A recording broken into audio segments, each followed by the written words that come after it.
Hello friends, in this video I am gonna guide you how to recall a message if you sent by mistake in Outlook.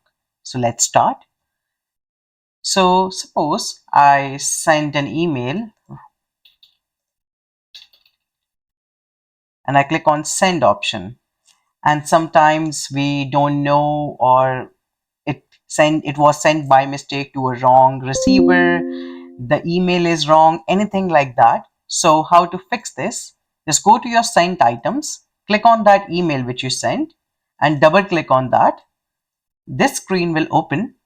Then on this screen, click on actions, and then there's an option recall this message. If you click on that, then there are two options. Either you can send a new message by replacing that, or either you can delete the whole message. For this video, I am clicking on the first option, which is delete unread copies of this message. And if you click on OK, the message you send to them will be deleted.